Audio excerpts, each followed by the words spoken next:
On a sweltering July day in Washington, D.C., Congress erupted in celebration. Lawmakers toasted the passage of the so-called One Big Beautiful Bill, congratulating themselves on a hard-fought victory.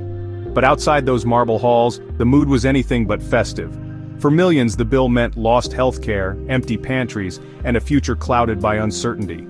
While politicians posed for cameras, families sat at kitchen tables bracing for what they'd have to sacrifice next.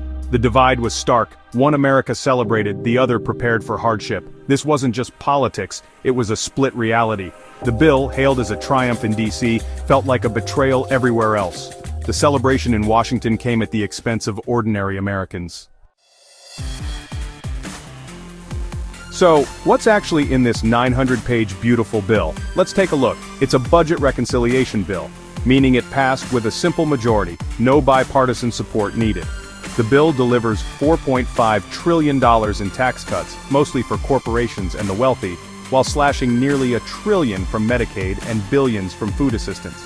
It guts green energy incentives, handing a win to fossil fuel giants, and pours $170 billion into immigration enforcement, more than the FBI and DEA combined. The message is clear: reward the rich, punish the vulnerable, and invest in fear over compassion.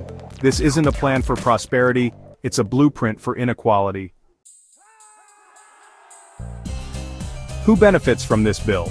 The answer: billionaires, big corporations, and powerful lobbyists.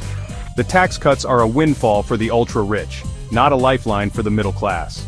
Pharmaceutical companies win big, as Medicare's power to negotiate drug prices is gutted. Defense contractors and fossil fuel giants cash in, while private prisons profit from expanded immigration enforcement. This wasn't an accident. It was the result of relentless lobbying and campaign cash. The winner's circle is small, exclusive, and far removed from everyday Americans. While the powerful toast their victory, the rest of the country is left to pick up the pieces. The bill's name, One Big Beautiful Bill, is pure political spin, designed to distract from its harsh reality.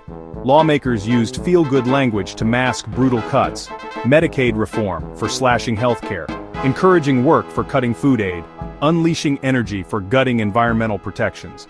Every harmful policy was wrapped in patriotic rhetoric, making it harder for the public to see the truth. This wasn't just clever branding, it was calculated deception. By controlling the narrative, they made opposition seem unpatriotic. The truth? This bill is a betrayal of the social contract. Its champions spoke of freedom and opportunity, while stripping both from those who need them most. The real ugliness isn't just in the harm done, but in the lies told to make it happen. The numbers tell the real story. The Congressional Budget Office projects up to 12 million Americans will lose health insurance because of this bill, more than the population of New York City. Cuts to food assistance will push up to 9 million into hunger, many of them children and seniors. Hundreds of rural hospitals could close, creating healthcare deserts across the country. And despite claims of fiscal responsibility, the bill adds $3.3 trillion to the national debt. The math is simple. Massive tax cuts for the wealthy, paid for by slashing support for the vulnerable. These aren't just statistics. They're lives upended, families pushed to the brink, and communities left behind. The pain is real, the benefits are concentrated at the top, and the nation's future is mortgaged for the gain of a few. This is cruelty, not policy. While safety nets are slashed, the bill supercharges immigration enforcement with $170 billion for ICE.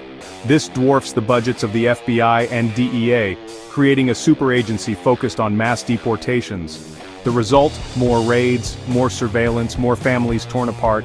Communities will live in fear, neighbors encouraged to report on each other, and due process eroded.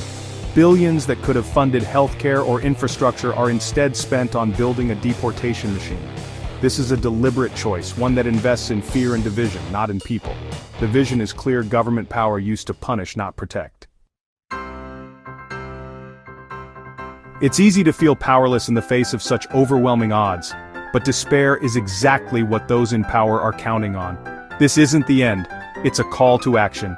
The passage of this bill must become the rallying cry for a movement demanding accountability and justice. Speak out, Call your representatives, share the truth with your community, support organizations fighting for healthcare, food security, and immigrant rights. Show up, organize, and vote, especially in the upcoming midterms. The power of a united, informed public is the one thing the powerful truly fear.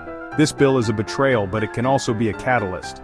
Let's turn outrage into action and demand a government that serves all of us, not just the fortunate few.